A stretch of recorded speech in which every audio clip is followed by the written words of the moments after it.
Səfəvilər 18-ci əsrdə. Dedik ki, Səfəvi dövləti 17-ci əsrin sonları, 18-ci əsrin əvvəllərində dərin iqtisadi böhran keçirirdi. Bu dərin iqtisadi böhran keçirmə səbəbləri bir neçə səbəbləri var. Bu səbəblərdən birincisi biz götürürük. Ən əsası elə budur. Xarici səbəblər, daxili səbəblər. Daxilin özün bölürük iqtisadi və siyasi səbəblərə bölürük. Xarici səbəblər nə idi? Xarici səbəblər böyük yol kəşfləri dərsini keçəcək gələcəkdə. Burada Hindistana gedən dəniz yolu kəşf olunduğu üçün artıq Osmanlı dövləti üçün, Osmanlı dövləti kimi, Səfəvi dövlətlər aracılıq və vasitəçi olmadığı üçün Avropa tacirləri bura gəlməyəcəkdir. Məsələn, əvvəllər Hindistana dəniz yolu kəşf olana qədər Avropa tacirləri gəlirdi Azərbaycana. Azərbaycanda deyək ki, Hindistanda, Çində istehsal olunan məhsulları alırdılar və gedəndə yüksək gömrük rüsumun dövlətə ödəyib çıxıb gedirlər. Bu dövlətin büdcəsinə çox böyük gəlir gətirirdi. Amma artıq Avropalar özü birbaşa gedib Hindistandan, dəniz yolundan gedib Hindistandakı olan məmulatları aldıqları üçün özlərində manufaktura istehsalatın yarandığı, manufakturanın keçəcək ümumi tarix dərəsində əl əməyinə əsaslanan istehsalat növüdür. Onların yarandığı üçün artıq Azərbaycan kimi ölkələrə ehtiyac duymayacaqdır və Avropa tacirləri yavaş-yavaş gəlişi azalacaq. Bu azalma xarici səbəb nəticəsində iqtisadiyyatı zəiflədəcək. Bunun daxilə təsirləri nə olacaq? Daxilə iqtisadi nəticədə nə kimi təsirləri olacaq? Birincisi, şəhər həyatı iflic olacaq. Yəni şəhərlər artıq canlanma prosesi başa çatacaq. Avropalılar gəlirdi, şəhərlərdə qalırdı, mehmanxanada qalırdı, hamı pul xərcləyirdi və eləyirdi, artıq indi xəstənir. Sənətkarlıq zəifləyəcək, istehsalat azalacaq. Tacirlər öz məhsulunu sata bilməyəcək, sənətkarlar öz məhsulunu sata bilməyəcəklər. Sonra pul böhranı baş verəcək. Ortada qəlib pullar düşəcək, saxta pullar keçəcək. Çünki pul çatışmamazlığı yaranacaqdır. Buna görə də iqtisadi səbəblərdir. Yəni xarici səbəblər özlərinə bir domino daşı kimi əlaqəlidir. Siyasi səbəb, standart bilirsiniz də, rüşvətxorluq, dövlət aparatındakı məmur özbaşınalıqları, əhalinin incidilməsidir. Bunların hamısı böhranın baş vermə səbəbləri. Bu dövrdə Səfəvi hakimiyyətində Şah Sultan Hüseyin durmuşdu hakimiyyətə. Sultan Hüseynin dövrü çox pis bir dövrə təsadüf edir, iqtisadi böhranın dərinləşdiyi dövr. Hüseyin tədbirlər görməyə başladı. Birinci tədbir nə idi? 1699-1702-ci ildə siyahıyalma keçirəcək. Bilirsiniz, siyahıyalma Azərbaycan tarixində 5-ci əsr Sasani, Ərəb xilafəti 8-ci əsr, sonra Monqollar 13-cü əsrdə Qazan xanı keçmişsiniz, bilirsiniz. Və bir də siyahıyalmanı burada verəcəyik, gələcəkdə də bir də verəcəyik siyahıyalmanı. Hə, bir də hansı siyahını burada deyirəm, o qeyd eləyərsiniz. Bu 16-cı əsrdə 1590-da İstanbul müqaviləsi imzalandı Azərbaycanda. Baxın, orada Osmanlılar Azərbaycanda siyahıyalma keçirdilər. Bir də indi birazdan keçəcəyik, 18-ci əsrdə siyahıyalma keçirəcəklər. Osmanlılar Azərbaycanı tutacaqlar və bir də siyahıyalma keçirəcəklər. O tarixlərin oxşar cəhətdir. Siyahıyalma keçirdi. Təbii ki, siyahıyalmanın ən böyük mənfi cəhəti vergilər miqdarının qaldırılması. İkinci tədbir nə olacaqdı Hüseynin? Dədəbabalarını, yəni Ərdəbildəki olan Dədəbaba mülklərinin qəbirləri üzərindəki qiymətli əşyaları çıxartdıracaqlar və onları əridəcəklər ki, pul kimi eləsinlər. Amma bu da müəyyən müddətli bir növ saxlayacaq, amma yenə də iqtisadi böhran dərinləşəcək və pul böhranı daha da dərinləşəcək.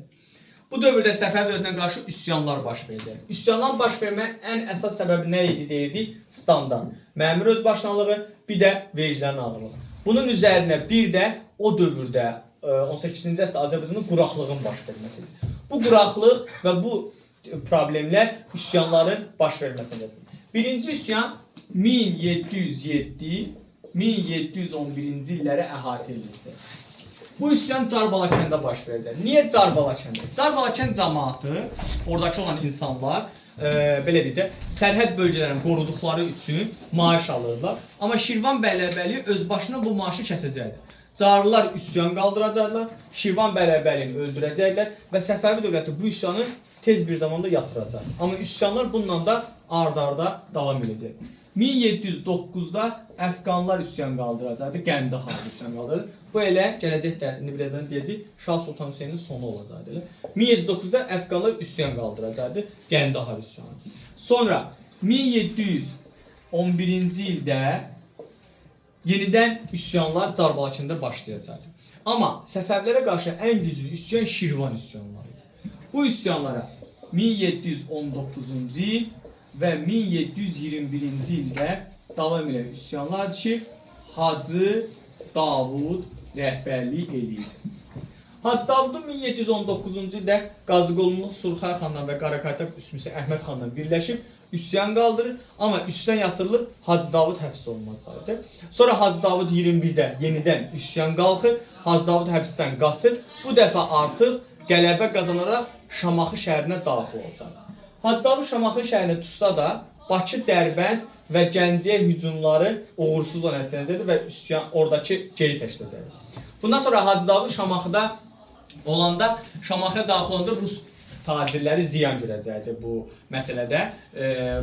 Rus tacirləri soyğunçuluqla məruz qalacaq və ziyan görəcək. Hacı Davud 1-ci Rusiya dövlətinə müraciət edir ki, bəs mən Şamaxıda üsyan qaldırmışam, ələ keçirmişəm Şamaxını, burada dövlət yaratmaq istəyirəm, sən məni himayə elə. Amma bu dövrdə Rus imperatoru 1-ci Pyotr Azərbaycana hücuma hazırlaşırdı. Həm də Hacı Davudun özünün müstəqilliyini qoruyub saxlamaq istəməsi Rusiyanın maraqlarına zidd olduğu üçün Rusiya bu məsələdə Hacı Davudu dəstəkləməyəcək. Və bundan sonra Rusiyanın 18-ci əsrdə ən böyük rəqibi Osmanlı edəcəkdir.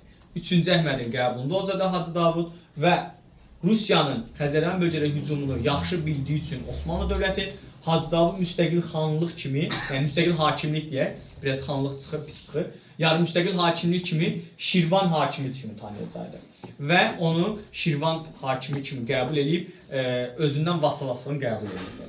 Burada məsələ bilirsiniz nədir? Əgər Hacı Davud Şirvan hakimi kimi Osmanlı himayəsində olanda Rusların Şirvana hücumu olmaz. Çünki Ruslar Şirvana hücum etsə, birbaşa kimlə toqquşma ehtimalı olacaq? Osmanlı ilə toqquşma ehtimalı. Ona görə də bu mənada, bu formada bir himayədarlıq başlayır. 1722-ci ildə 1709-da başlayan Əfqan üsyanı irəliləyir və 22-də İsfahana daxil olurlar. Hüseyni əsir götürürlər. Təhmasib qaçır, yəni gizli yoldan qaçır. Astrabadda özünü şah elan edəcəkdir. Bu sizin 18-ci əsrdə bir dərsiniz olacaq. İkinci dərsiniz nə olacaq? 18-ci əsrdə dedik ki, 18-ci əsr tarixinə baxdığımızda bu hadisələrdən sonra bu dövrdə Rusiyanın Azərbaycana qarşı siyasəti daha da genişlənirdi. 1713-cü ildə Şah Sultan Hüseyin Rusiyaya elçi heyəti göndərir.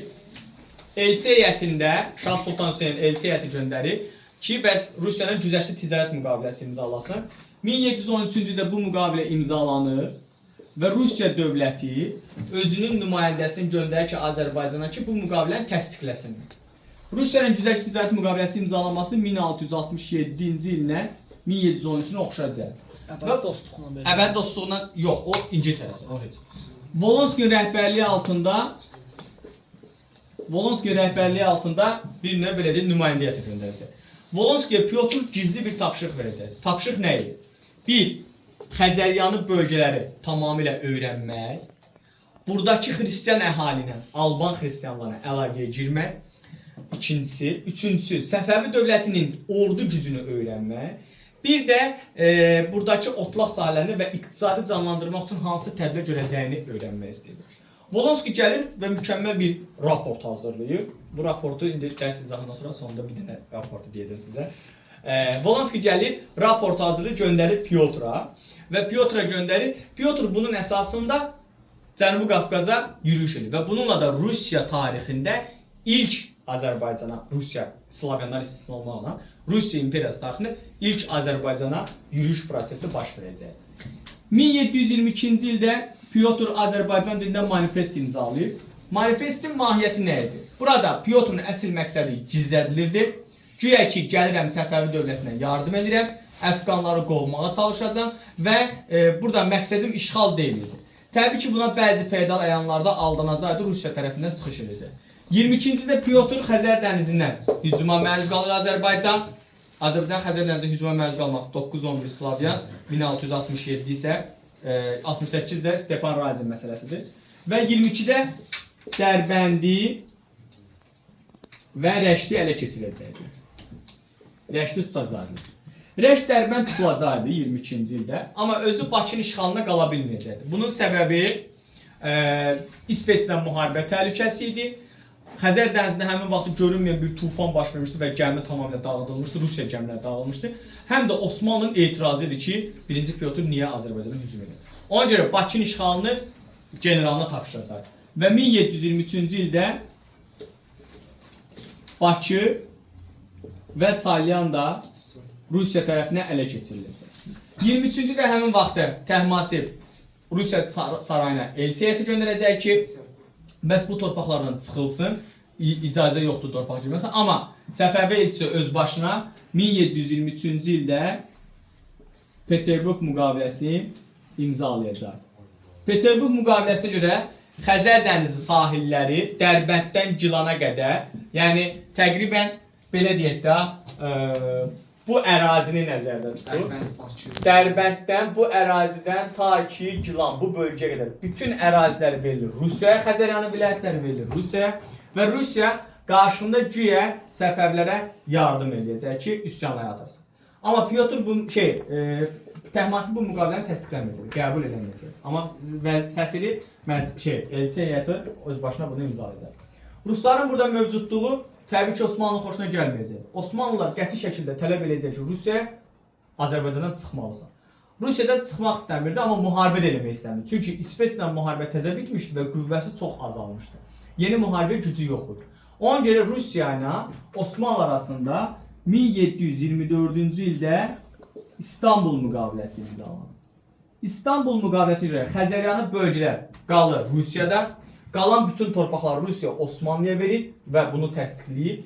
Həmçinin Şirvanda Hacı Davudun rəhbərliyi altında yarımüstəqil xanlığın olduğunu Rusiya qəbul edir. Amma Şirvanda heç bir qoşun saxlanılmayacaq. Nə Osmanlı qoşunu saxlanılmalıdır, nə də Rus qoşunu gəlməlidir. Osmanlılar üçün maraqlıdır bu müqavilə, zaten Azərbaycanı tutmaq istəyirlər. Və İstanbul müqaviləsinə, Peterburq müqaviləsinə oxşar cəhəti Xəzəryanı bölgələrin Rusiyaya verilməsi, 18-ci əsrin 20-ci ilində imzalanması və Rusiyanın Osmanlı arasında. Osmanlı İstanbul müqaviləsi ilə 1724-də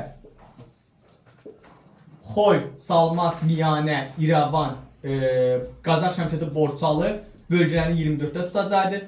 Təbriz, Ərdəbil, həmçinin Gəncə, Qarabağı tutacaq da 25-də. Burada İstanbul müqaviləsinə görə Ərdəbil şəhərinə Osmanlılar girməyəcək. Osmanlılar da İstanbulu pozub Ərdəbilə daxil olur və Ərdəbilə daxil olduğu üçün İstanbulda atəşfəşanlıq edilir. Niyə Ərdəbilə daxil olur İslam? Çünki Ərdəbil Səfəvlərin dini mərkəzi idi. Ora Osmanlıların daxil olması Osmanlı üçün çox böyük bir qələbə idi. Ona görə də atəşfəşanlıq edir İstanbul. 25-ci ildə o ərazidə tutacaqdır.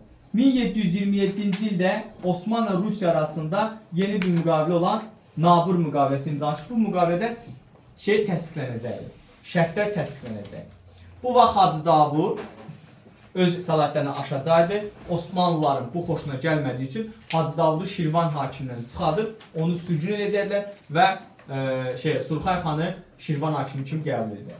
İndi gələk Rusiyanın Azərbaycanda yeritdiyi siyasət. Rusiya Azərbaycanı tutandan sonra komendant idarə üsulu tətbiq edəcək. İlk dəfə Bakıda tətbiq edəcək. Komendant idarə üsulu 24-cü ildə tətbiq edilir.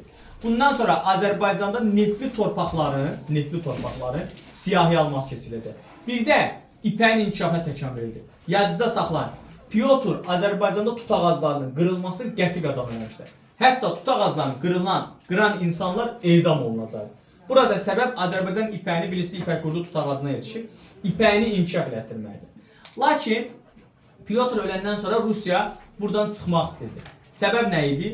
Çünki düşünürdülər ki, Azərbaycan gəlsələr çoxlu gəlir əldə edəcəklər, amma Azərbaycan o vəziyyətdə deyildi. Yəni iqtisadi inkişaf üçün çoxlu pul lazım idi. Rusiyanın o pulu buraya tutmağa yox idi. Plus da ki, bununla bərabərində hərbi xəstələr də çox idi Azərbaycanda. Qoşun saxlamaq çox maliyyə dəstəyi tələb edirdi və çıxmaq istədilər. Amma çıxa bilmirdilər. Niyə çıxa bilmirlər? Çünki onlar buranı təşkil etsələr, kim daxil olacaqdı Azərbaycanda tamamilə Osmanlılar Xəzəryanı belə tutacaq. Ona görə çıxa bilmirdilər. Məcbur qaldılar burada ki, müəyyən müddət sonra çıxacaq onları. Osmanlılar nə edir? Vergi ıslah keçirəcəkdir. Naxçıvan dəftərləri adlı siyahıyalma keçirir. Bayaqla dediyim siyahıyalma, baxın bu siyahıyalmanı. Naxçıvan dəftərləri adlı siyahıyalma keçirəcəkdir. Siyahıyalmada vergi işi nizama salır və bir çox vergilər azaldılacaqdır. Bəziləri isə belə deyək, zahidlərdən, qozalardan, xəstələrdən vergi alınmayacaqdır. Siyahıyalmadan sonra dedi ki, Osmanlı Azərbaycanda idarəetmə sistemi Osmanlıda olduğu kimi bələrbəylik, paşalıq, sancaqlar olacaq. Bəylərbəliyin mərkəzində Osmanlı sərkərdəsi dururdu. Öz sərkərdəsi. Amma paşalıq və sancaqlıqlara yerli feodallar təyin edilmişdir. Yerli feodallar kimlərdir? Osmanlılar buranı işğal eləyəndə bura müqavimət göstərməyən, əksinə Osmanlılara yardım edən şəxslər olacaq yerli feodallar. Və yerli feodallara xidmət müqavimində Osmanlılar bəylik və ağalıq torpaq mülkiyyət formasını verirlər. Yəni bizdə kimi tiyul verilmir. Adı fərqlidir. Bəylik və ağalıq torpaq mülkiyyət forması verilir. 18-ci əsrdə. Bu dövrdə Osmanlı və Rusiyaya qarşı Azərbaycanda iki üsyan baş verəcək. Birinci üsyan 1724-də Salyan üsyanı idi. 1727-də Qarabağda Osmanlıya qarşı üsyan baş verəcək. Bu da sizin 36-cı paragraf.